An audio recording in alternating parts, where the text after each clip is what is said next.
Tonight, Saskatoon City Council decides on a location for a new arena. We know it's going downtown. Stay tuned for where exactly. And I'll be here patrolling every night. Homeless people are looking out for one another when there are no shelters or warming centers in town.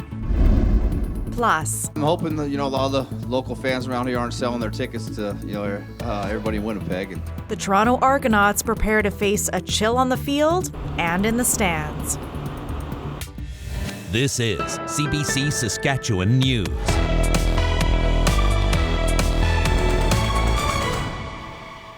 It's Wednesday, November 16th. CBC Saskatchewan News starts right now.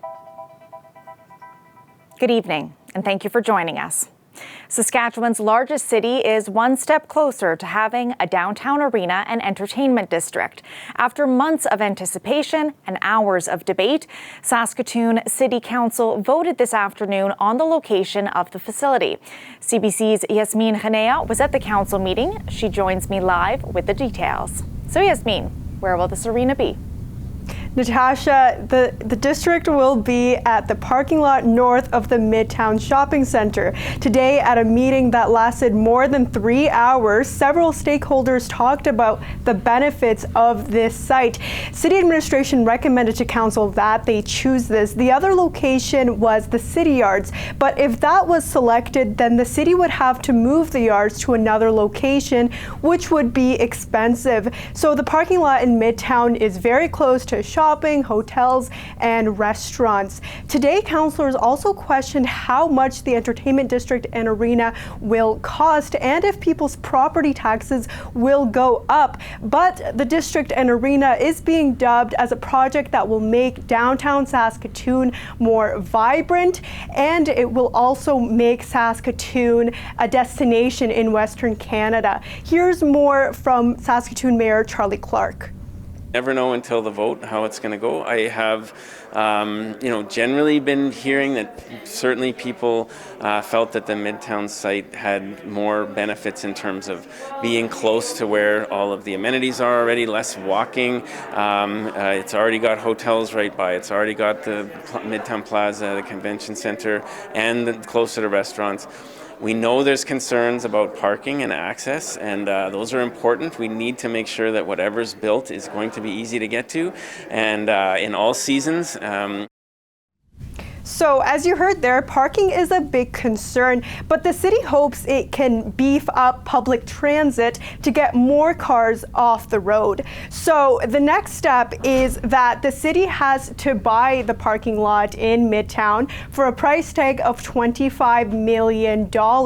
Then in the summertime, the city hopes it can release how much the entertainment district and arena will cost and a strategy to pay for it. But despite all that, the city estimates that it will be at least 6 years of designing, council decisions, budgeting, and construction before the ribbon is cut. Natasha? Thanks for that, Yasmin. That's Yasmin Khanea reporting live in Saskatoon for us tonight. An explosion this past weekend in Regina destroyed 4 housing units owned by the government, but no one was seriously hurt. That's because the low-income rentals were vacant. Some are wondering why so many social housing units sit empty at a time when homelessness is on the rise. Jesse Anton reports. This vacant fourplex in Regina's core blew up on Sunday. As city police investigate why the gas line was compromised, many are left wondering why was it empty for 18 months. The Saskatchewan Housing Corporation owns these social housing units, and G. Mikowski is the minister responsible for the Crown Corporation. He says these north central units are among about 700 others across Regina sitting vacant right now. Some are being repaired, some are moving in, some, it's not the right location for certain families or certain individuals. They might not have the right size of a building. There might not be accessibility in some units, so there's various reasons. More than half of the vacant units are reserved for seniors. In a statement to CBC News earlier this week, the Housing Corporation said there is little demand for social housing in the North Central neighborhood in particular. And that's why the units on 6th Avenue and Retallick Street were vacant since April of last year. But Peter Gilmer with the Regina Anti-Poverty Ministry says many of those homes could be easily filled. A lot of the people that we work with, that question of geography is not top of mind. Their biggest concern is being able to have an affordable place to live, period. Andrew Stevens, the city councillor for North Central, says he won't deny that crime and poverty issues in the neighborhood are real and may deter potential renters. But he says the number of people experiencing homelessness across Regina is growing and that more must be done to stop it. We need the provincial government, the city and the federal government to be working hand in hand to ensure that people who need housing right now are finding those units in empty spaces in Regina. And when they do, the Anti-Poverty Ministry hopes wraparound services for things like addictions and mental health will be there to support those in social housing. Jesse Anton, CBC News, Regina. The rise in homelessness is even more concerning as winter gets underway. We have heard from people calling for more shelter spaces, but some smaller communities don't have any. There, homeless people say all they can do is look out for one another. Bonnie Allen reports. Soup. Soup keeps you warm at night. Ernie McPherson rarely sleeps at night. The homeless man is always on the move, so he won't freeze to death. Nobody home. And neither will others. One's in the back seat, one's in the front seat over there. Like many small cities, Meadow Lake has no homeless shelter and no drop-in center for people to warm up in the evenings or on weekends. It's like there's nowhere in the world for them, and nobody wants them. They're really happy when they see me come along. Ernie likes to check in on about 15 people every night, and he has a pretty good idea where to find them, often in alleyways, abandoned buildings, or vehicles. Doesn't take long to freeze out here. The daytime brings warm refuge. Good afternoon, young men. Those here at Door of Hope Soup Kitchen say McPherson has saved more than one life. He says he does it because someone saved his life last winter when he fell asleep outside in a snowstorm. And I know I would have died.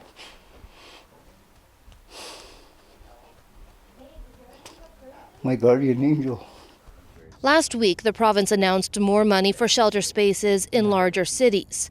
It says people in communities that don't have a shelter can ask social services for hotel room tokens. But this outreach worker says homeless people are often denied. They've been told, sorry, you've already maxed yourself out this time.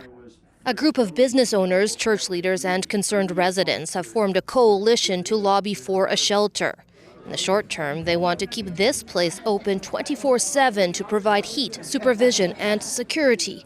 People are going to die, and it's on us. It's gotta be addressed. As for Ernie McPherson, some friends helped him buy this camper to get him off the street, but there's no heat. That'll start the furnace inside, but right now it's empty. Still too cold to sleep, too scared to rest. He's back on the streets come nightfall. Something I gotta be here doing. Until there's a shelter, I'll be here patrolling every night. Bonnie Allen, CBC News, Meadow Lake, Saskatchewan. Now, an update to a story we brought you yesterday. A 4-year-old girl with brain cancer had to wait 20 hours in an emergency room in Regina after having a massive seizure. Dream Pratt was eventually given a hospital bed, medicated, then released. Today, her mom, Jana, shared this news. I felt that we were discharged early because we were discharged last night.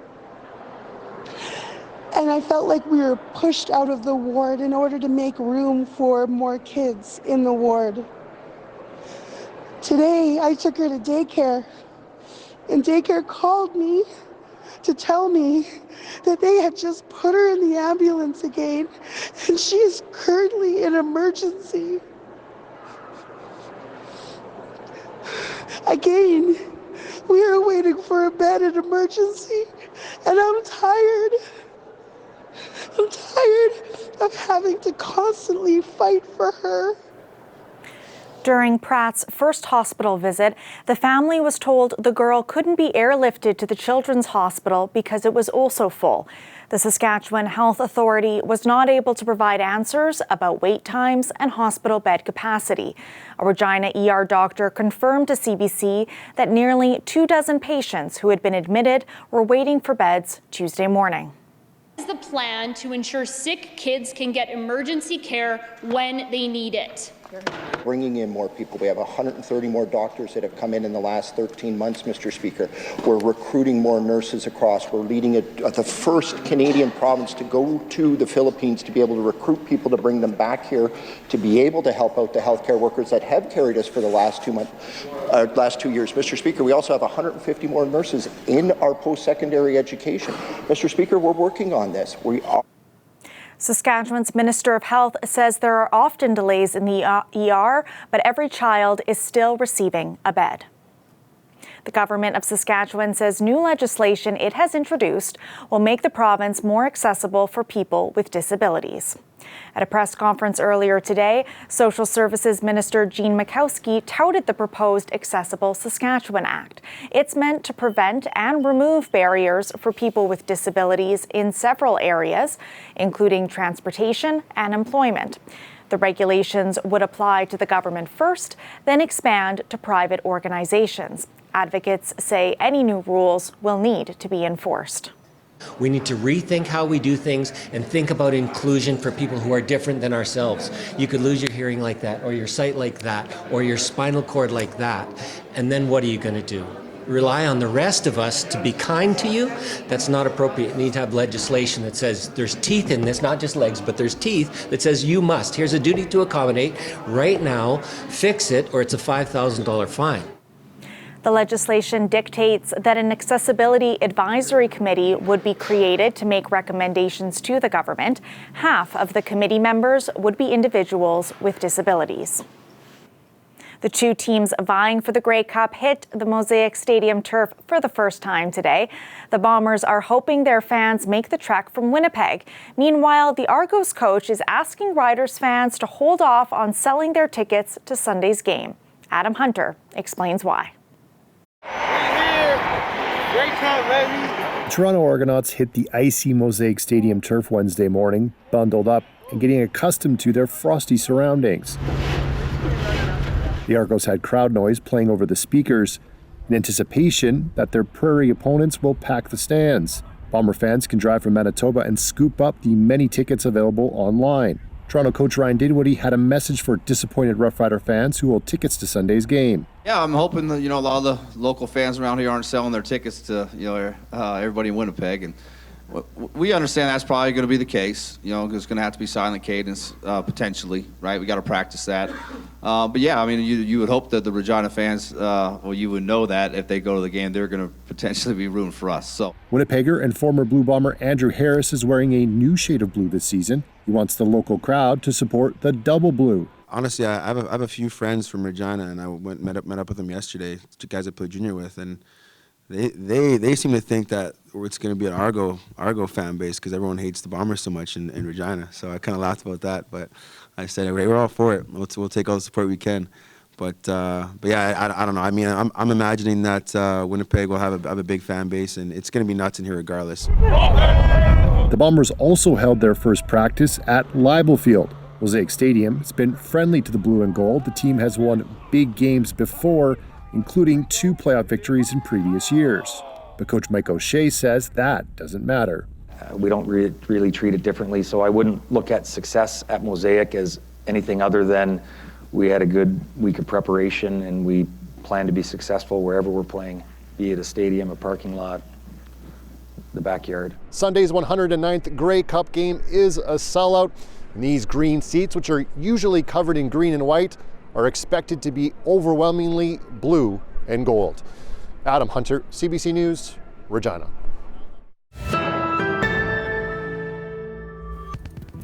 For those more interested, at least at the moment, with the festivities than on-field strategy, the Grey Cup kickoff party is happening as we speak. You're looking at the International Trade Center in Regina. Colin James will headline a performance there later this evening. But first, Ethan Williams will be on scene to bring you the forecast. That's coming up after the break.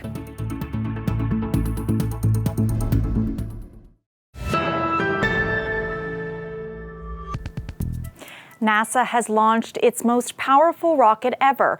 Early today, Artemis took off from the Kennedy Space Center in Florida. 4-stage engine start. 3, 2, 1. Boosters in ignition. And liftoff of Artemis 1. The Orion spacecraft was attached to the rocket and broke away from it after reaching space. The capsule will be propelled into a wide orbit around the moon and return to Earth next month. 3 test dummies are on board. Astronauts will take their place on future flights if this 25-day mission goes well. Today's launch came after many delays and huge cost overruns. This weather update is brought to you by Capital Ford Lincoln. 22 model clearout is on now.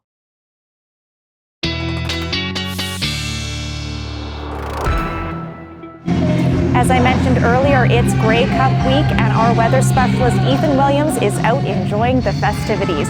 Where are you tonight, Ethan? Well, Natasha, we are here at the Sirius XM kickoff party at the International Trade Center here at Real District. It's quite loud. We're being entertained by the wonderful Canadian Armed Forces Band right now, but it's about to get louder because Colin James is going to be here a little bit later this evening. This is the only evening that it's a family-friendly event. It's 19 plus tomorrow, so get down here while you can. And if you are down here, why don't you stop by and see me, because I have a $100 Ryder store gift card that I want to give away. So the first person to come find me will win that as well. But let's get into our forecast now. Let's take a look at current temperatures across the province. And you can see that we are all basically sitting at the same temperature this afternoon. Not like the other 2 days where we have seen temperatures kind of all over the place. And our temperature trend going to be changing a little bit. These next couple of days are going to be a little bit cooler, but we are going to be seeing a warm up. That ridge of high pressure starting to slowly move in our direction. The cold air finally starting to move out. We have seen some snow flurries through the province this afternoon. Visibility is reduced on highways in western sections of the province. We will likely continue to see those snow flurries tonight, as you can see right now on satellite radar. Let's take a look at our prairie outlook. You can see it has been quite a windy day for much of us, but that low pressure system now beginning to pull away out of Manitoba, and that will leave us with some calmer conditions likely the next couple days. I think tomorrow's going to be another windy day, though. Snow flurries possible tomorrow through the day in the southern part of the province as that wind continues, and then heading into tomorrow evening we should see some snow in the north part of the province, some clearing in the south, and then Friday that should be mostly moved out by that point. Snowfall accumulations not much more, maybe another centimeter or 2 through the night tonight, and the same goes for the north of the province, maybe only 1 to 3 centimeters by the time this has moved out until we get into tomorrow morning. Wind gusts, as I mentioned, have been quite strong through the day today. We're looking at gusts between 40 and 50 kilometers an hour throughout the afternoon. As we get into tomorrow, we are looking at those gusts picking up again, especially overnight tonight. If you have any travels out there, keep that in mind. And tomorrow morning, gusts could be quite strong still. Heading through the afternoon tomorrow, we will see between 40 and 50 kilometers an hour once again. And then on Friday, really only the south of the province that is going to be seeing those gusts as well. As we head through your next 7 days in Regina, we are looking at that warm-up that I promised. There it is. We will see some clearing conditions. Highs getting close to the freezing mark.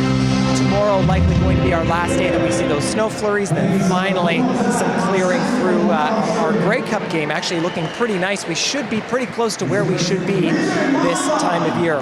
For Saskatoon, again, a pretty cool day tomorrow. Keep in mind, minus 12, but the wind chill going to make that feel closer to the minus 20 mark likely. And even on Friday with those wind gusts up to 40 kilometers an hour, that minus 7, probably going to feel closer to minus 15. We will see some very nice conditions heading through the weekend. And then as we get into Monday, Tuesday, and Wednesday, feeling closer to where we should be at this time of year. We'll be back a little bit in a few minutes from here, Natasha, to enjoy the music. But in the meantime, that's it for us for now. Thanks for that, Ethan. Millions of red crabs are heading to the beach on Christmas Island as part of their annual migration. The crustaceans cross streets, climb bridges, and make their way through residential neighborhoods to get to the sea. They'll eventually spawn off the coast of Western Australia. After mating, male crabs return to the jungle. Females stay behind to burrow and lay up to 100,000 eggs each. We'll be back after the break.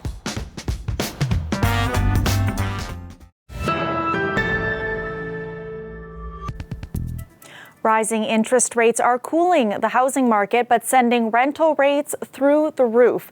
And it's not just happening in big urban centers. Philippe de Montigny has more. It wasn't easy for Kelly Knight to find an apartment in Calgary that fit her needs and would accept her dog Gus.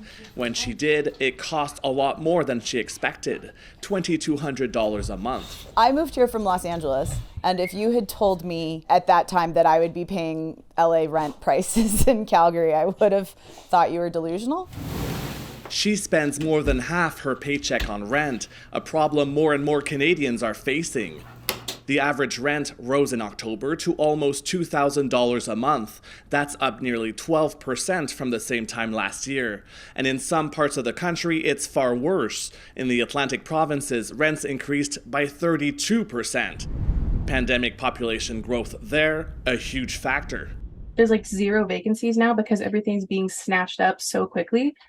And people are essentially desperate at this point. Rising rents are driven in part by higher interest rates, which are turning off real estate investors and in turn putting a strain on rental supply. I bought this rental property quite a few years ago, and it is now my plan to sell it. So here's the master bedroom. Charlene Lewin says her monthly payments on this 2-bedroom unit north of Toronto will more than double when she renews her mortgage in December.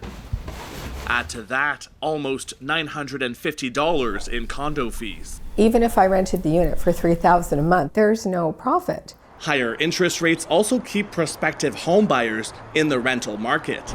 And new construction just isn't keeping up. Developers are canceling projects because of the cost of building, so you don't have enough supply, so rent is rising in a very significant way, in a way that we haven't seen in a long time. And with more rate hikes expected soon and immigration on the rise, experts say rental prices will likely go up even further before they start coming down.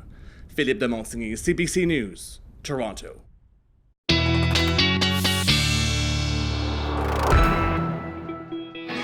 And Ethan joins us once again from the field for a look at our forecast. And it will unfortunately be getting a little bit colder, Natasha. Let's take a look at our forecast for tomorrow morning. In Regina, we'll be sitting at -11. Some of those flurries will likely be lingering, and we'll be seeing those very gusty winds continuing into tomorrow as well. Temperature's not going to warm up very much by the time we get to the noon hour. Still -11, but likely losing those flurries, which is a good thing. Saskatoon, I think a little bit sunnier for you. Mix of sun and cloud, -13 tomorrow. Again, very gusty northwest winds heading through the afternoon. And again, your temperature really not changing that much as you head to the noon hour, still -13. If you're heading here to the International Trade Center tonight, flurries will have stopped. We're heading a -8. But again, those winds going to be making it feel much colder, Natasha. So that extra layer will likely be needed. Thanks for that, Ethan. That's it for us tonight. For news anytime, head to cbc.ca/sask. Glenn Reed will be back with more local news at 11. Thanks for watching. Have a great night.